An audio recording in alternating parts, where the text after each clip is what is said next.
Good morning, मेरा नाम कुंभर, diploma in electrical. आज हम वायरिंग के बारे में देखने वाले हैं।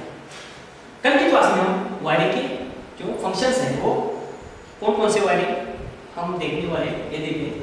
अब देखिए फैक्टर्स देखेंगे, factors affecting the choose of wiring. मतलब फैक्टर्स यानी क्या है कि हमें वायरिंग जो करना है उसमें कौन कौन सी जरूरत है, कौन कौन सी क्वालिटीज है, कौन कौन से स्टैंडर्ड है, ये क्या करेंगे आप देखेंगे।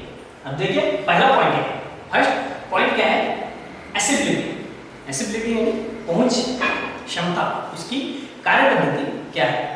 मतलब हमें क्या करना है, the switch and plug points provide should be easily. जो क्या पॉइंट्स है, जो पॉइंट्स है हमारे जो वायरिंग के पॉइंट्स है उसमें से स्विच और प्लग इंपॉर्टेंट पार्ट है। स्विच और प्लग, स्विच और प्लग इजीली असेबल। मतलब क्या बोले, हमें जब अंदर आएंगे किसी भी इंडस्ट्री में या किसी में हाउस में या किसी भी शॉप में, तो हमें इजीली क्या होना चाहिए, प्लग और स्विच दिखनी चाहिए। मतलब क्या होगा, अगर हम अंदर आएंगे तो हमें स्विच जल्दी मिलेगा, तो हम क्या करेंगे, बिजली या लाइट या बल्ब हम क्या करेंगे, जल्दी चालू करेंगे। उससे हमें क्या होगा, इजीली स्विच और प्लग हमें जल्दी मिलेगी। अब देखिए, there must be provision for future extension of the wiring system. जो वायरिंग सिस्टम हम बनाएंगे, जो वायरिंग सिस्टम बनाएंगे तो उसमें हम क्या करेंगे, फ्यूचर एक्सटेंशन करेंगे। यानी फ्यूचर में अगर हमें ज्यादा पॉइंट लगेंगे तो हम क्या करेंगे, इजीली हमें इजीली प्रोवाइड होगी कि हमें यहाँ से वहाँ बोर्ड लगाने हैं, तो क्या करेंगे, इजीली हमें फ्यूचर एक्सटेंशन चाहिए। मतलब क्या होगा कि हमें जब वायरिंग करेंगे, जो हम वायरिंग सिस्टम बनाएंगे तो उसमें हम क्या करेंगे, फ्यूचर एक्सटेंशन के लिए जगह रखेंगे। मतलब हमें अगर 5 पॉइंट बनाने होंगे तो हम ज्यादा से ज्यादा 8 पॉइंट के फ्यूचर एक्सटेंशन होगा। मतलब क्या होगा, हम एक से ज्यादा पॉइंट्स निकालेंगे। अब देखिए सेकंड पॉइंट है मेंटेनेंस कॉस्ट। मेंटेनेंस कॉस्ट क्या है, the maintenance cost should be minimum. जो हमारी मेंटेनेंस कॉस्ट है कम से कम हो। मतलब क्या होगा, अगर किसी वक्त ऐसा हुआ कि कुछ फॉल्ट हो गया, कुछ फॉल्ट हो गया, तो हमें क्या होना चाहिए, हमारा जो वायरिंग सिस्टम है वो खराब ना हो। उससे क्या होगा, जो कॉस्ट है वो कॉस्ट बढ़ेगा। इसलिए हमें मेंटेनेंस कॉस्ट मैक्सिमम से मिनिमम करना होगा। मतलब कम से कम मेंटेनेंस कॉस्ट हो, इसकी हमें क्या करनी है, तरतूब करनी होगी। मतलब जो वायरिंग सिस्टम है उसमें मेंटेनेंस कॉस्ट कम होना चाहिए। कम होने के लिए क्या करेंगे, हम जो प्रोटेक्शन डिवाइस है वो प्रोटेक्शन डिवाइस हम क्या करेंगे, उसमें बिठाएंगे या हम क्या करेंगे, इंस्टॉल करेंगे। अब देखिए मैकेनिकली सेफ्टी। मैकेनिकली सेफ्टी ये बहुत इंपॉर्टेंट पार्ट है कि हमें सेफ्टी बहुत इंपॉर्टेंट है। क्योंकि हम एक बार अगर वायरिंग कर दिए, या हमें क्या होगा, एक बार हमने एक बिल्डिंग का या किसी हाउस का वायरिंग किया तो हमें जल्द से जल्द ऐसा नहीं लगेगा कि उसमें कोई करंट लीकेज है, हाई वोल्टेज प्रॉब्लम है या अर्थिंग या न्यूट्रल प्रॉब्लम है, तो उसके लिए हमें मैकेनिकल सेफ्टी चाहिए। अगर आप देखिए कुछ फॉल्ट हो गया, मतलब अर्थिंग फॉल्ट एक एग्जांपल है। अर्थिंग फॉल्ट मतलब एक या कोई, अब देखिए सोचिए कि हमारा फ्रिज है, एक एग्जांपल लीजिए फ्रिज पर अगर हम अर्थिंग पॉइंट नहीं लगाएंगे तो क्या होगा, अगर किसी वक्त हमारा जो फेस है उस बॉडी को टच हो गया, मतलब क्या होगा, अर्थिंग फॉल्ट। जो बॉडी है, बॉडी को करंट लग जाएगा। तो जब जो कोई ह्यूमन बॉडी है अगर उस फ्रिज को हाथ लगाया तो उस मनुष्य को वो करंट लग जाएगा या शॉक लगेगा। इसलिए हमें मैकेनिकल सेफ्टी चाहिए। The warning must be protected against any mechanical damages. जो मैकेनिकल डैमेजेस है, मतलब क्या होगा, उससे अर्थिंग होने से क्या होगा, हमारी बॉडी से अर्थिंग हो जाएगा और हमें शॉक लगेगा। ये क्या है, डैमेजेस है, ये ह्यूमन डैमेजेस हो या किसी पार्ट का डैमेजेस हो। मतलब क्या होगा, अगर कोई मोटर है वो हाई वोल्टेज हो गई तो अचानक क्या करेंगे, वो मोटर जल जाएगी। इसलिए हमें क्या चाहिए, मैकेनिकली सेफ्टी चाहिए। मैकेनिकली सेफ्टी चाहिए। देखिए अब हमें 3 पॉइंट्स इंपॉर्टेंट है, एसिबिलिटी, मैकेनिकल कॉस्ट और मेंटेनेंस कॉस्ट। मैकेनिकली सेफ्टी यानी जो हमारे जो इक्विपमेंट्स है या ह्यूमंस है उनको हम क्या करेंगे, मैकेनिकली सेफ रखेंगे। अब next point, types of wiring. अब देखिए ये 5 टाइप्स ऑफ वायरिंग है, 5 टाइप्स ऑफ वायरिंग है। These are following types of wiring. First type है प्लीट वायरिंग, सेकंड है वुड केसिंग वायरिंग, थर्ड है सीटीएस वायरिंग और आरटीएस वायरिंग, उसी कहते हैं बैटन वायरिंग, चौथा है कंड्यूट वायरिंग, पांचवा है मेटल शीटेड वायरिंग और लीड शीटेड वायरिंग। अब हम क्या करेंगे, फर्स्ट वायरिंग देखिए, प्लीट वायरिंग।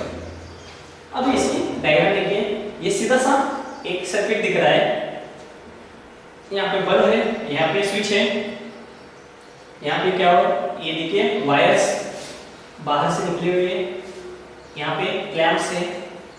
मतलब क्या है ये सिंपल वायरिंग है, मतलब इसको क्या इतना डिजाइन नहीं बनाया हुआ है, इसका जो सेफ्टी है वो मैकेनिकल सेफ्टी कम है। अब देखिए इन दिस केबल, ठीक है।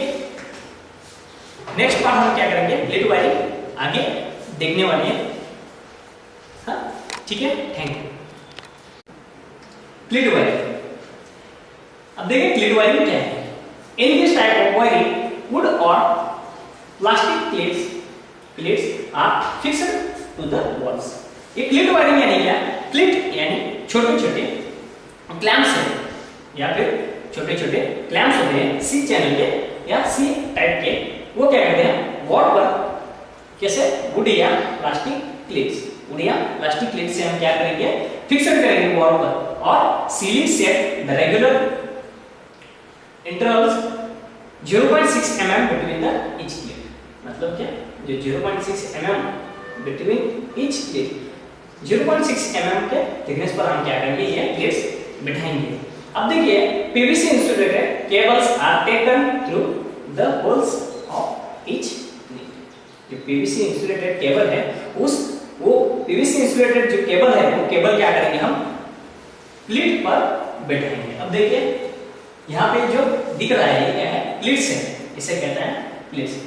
ये देखिए 0.6 मीटर, 0.6 मीटर, ये क्या है 0.6 मीटर यानी 1 फुट या 1.5 फुट, जो 1 या 1.5 फुट के अंतर पर हम क्या करेंगे, प्लेट बैठाएंगे और उसमें क्या करेंगे, हम जो केबल्स है ये केबल असेंबल करेंगे। Each taken through the holes, जो होल्स है वो होल्स में हम क्या करेंगे, उस प्लेट के होल्स में हम वायर्स बिठाएंगे। अब plate support and hold wires, मतलब क्या करेगा ये प्लेट, क्या करेंगे तो उस वायर को सपोर्ट करेंगे, मैकेनिकली सपोर्ट करेंगे और होल्ड करेंगे, उस वायर को होल्ड करेंगे। This is a cheap method, मतलब ये सीधा तरीके से, मतलब कोई भी कॉस्ट ज्यादा नहीं लगेगी। मतलब ये क्या, अगर हम टेम्परेरी जो 1 महीना 2 महीना या 1 दिन या 2 दिन कुछ घंटे के लिए जो वायरिंग करने वाले हैं, उसी वायरिंग को हम क्या कहते हैं, प्लेट वायरिंग कहते हैं। उसका जो क्या मेथड है, ये मेथड इजी है, उसमें कोई फेज और न्यूट्रल होती है, अर्थिंग देने की जरूरत नहीं होती, क्योंकि ये इजी है, इसे हम कुछ देर के लिए यूज करेंगे। This is used for temporary installation, जो हम इंस्टॉलेशन करेंगे वो टेम्पररी होनी चाहिए, मतलब कुछ ही दिनों के लिए, मतलब क्या कहें हम, कुछ मंथ के लिए, कुछ घंटे के लिए या कुछ दिनों के लिए, मतलब आज या 2 दिन में हमें क्या करना है, वायरिंग निकालना होगा। मतलब इसकी ये जो टेम्पररी है, कुछ ही दिन के लिए, ऐसी वायरिंग को हम क्या करेंगे, प्लेट वायरिंग करेंगे। क्योंकि अगर हमने फिक्स वायरिंग किया तो क्या होगा, इसका कॉस्ट बढ़ेगा, मगर प्लेट वायरिंग का बेनिफिट क्या है कि ये चीप मेथड है और इसका कॉस्ट कम है। It is not suitable for, मतलब क्या हो गया, ये इसका जो डिसएडवांटेजेस भी है, ये नॉट सुटेबल है। क्यों नॉट सुटेबल है, क्योंकि ये ज्यादा से ज्यादा ओपन प्लेस पर लगाया हुआ है। मतलब क्या है, इसका कोई अगर किसी जगह वायर कट हो गया या डैमेज होगा तो क्या होगा, ये ह्यूमन बॉडी को टच होगा या अदर पार्ट्स को टच होगा, तो इससे इसी वजह से it is not suitable for home. मतलब अगर हम घर को नहीं यूज कर सकते, होम को नहीं यूज कर सकते, तो कहाँ यूज कर सकते हैं? ये सिर्फ हम कुछ दिनों के गणपति को वहाँ पे डेकोरेशन कर दे, उसी वायरिंग को हम क्या कहते हैं? प्लेट वायरिंग कहते हैं। मतलब कुछ ही दिनों के लिए। It is outdated method. मतलब ये क्या है? कुछ ही टाइम, बस एक दिन, 2 दिन, 3 दिन, उससे ज्यादा हम क्या कर नहीं सकते? स्प्लिट वायरिंग को हम एक ही जगह पर नहीं रख सकते। This system use insulated cables सब protected in the porcelain plate. अब देखिए ये जो वायरिंग है, जो इंसुलेटेड केबल्स है, ये सब प्रोटेक्टेड पोर्सिलिन प्लेट से बना होता है। ये जो प्लेट्स होते हैं वो पोर्सिलिन से बने होते हैं या प्लास्टिक या वुड से। देखिए ये प्लेट वायरिंग है। इसमें क्या दिख रहा है कि ये सिर्फ ये जो वायर्स है, वायर्स हमने क्या किए हैं? प्लेट्स पर लगाए हैं। ये 2 प्लेट है, यहाँ पे स्विच है, यहाँ पे बल्ब है। ये जो वायरिंग है वो टेम्परेरी वायरिंग है, इसमें खतरा बहुत होता है। अब next would casing capping wiring. ये देखिए ये केसिंग है, ये कैपिंग है। ये केसिंग यानी अंदर का भाग, कैपिंग यानी ऊपर का भाग। बैटन वायरिंग, इसे हम क्या कहते हैं? Batten wiring. इसे बैटन वायरिंग क्यों कहते हैं? कि इसमें जो वुडन होता है उसके बैटन्स निकलते हैं, छोटे छोटे बैटन्स निकलते हैं, उस पर जो वायरिंग बिठाते हैं या उस पर इंस्टॉल करते हैं, उसी को हम क्या कहते हैं? बैटन वायरिंग कहते हैं। In this insulated wire are run through the straight track wooden battens. जो स्ट्रेट ट्रैक वुडन बैटन है, मतलब क्या है? स्ट्रेट वुडन कट किया जाता है और उस पर हम क्या करते हैं? इंसुलेटेड करते हैं, वायर इंस्टॉल करते हैं, उस पर हम क्या करते हैं? वायर लगाते हैं, उसी को कहते हैं batten wiring. The wooden battens are fixed on the ceiling और वॉल्स। जो वुडन बैटन है, हम क्या करेंगे? पहले क्या करेंगे? हम देखिए वुडन केसिंग, सॉरी हम आगे ये थे। अब देखिए in this cable in the run through the wooden casing heavy groves. ये ग्रोव्स है, ये केसिंग है, हम क्या करेंगे? वुडन के केसिंग लगाएंगे। The wood casing is a required fixed length with the parallel groves that. जो पैरेलल ग्रोव्स है, मतलब क्या होगा? यहाँ पे हम क्या करेंगे? पहले लकड़ी की पट्टी लगाएंगे, मतलब हम क्या करेंगे? वॉल्स पर ड्रिलिंग करेंगे, उसके बाद वो हम क्या करेंगे? लकड़ी की पट्टी लगाएंगे, बैटन्स लगाएंगे। वहां पर हम क्या करेंगे? The length the parallel groves that accommodated the cables. The wooden casing is fixed to the walls or casing with the screws. जो वुडन है वो हम क्या करेंगे? स्क्रू के माध्यम से हम सीलिंग पर क्या करेंगे? बिठाएंगे।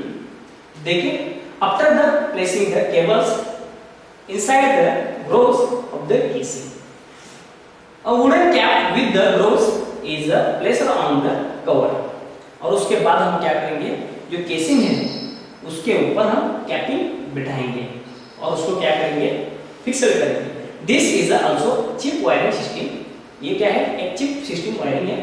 There is a high risk of fire in the case of short circuit. मगर इसमें क्या होता है? अगर शॉर्ट सर्किट हो गया तो ज्यादा से ज्यादा फायर लगने की, आग लगने की चांसेस होते हैं, जो क्योंकि ये वुडन के होने से हमें आग जल्दी लगेगी। ठीक है, अगला पार्ट हम क्या करेंगे? आगे नेक्स्ट पार्ट में हम देखने वाले। Thank you.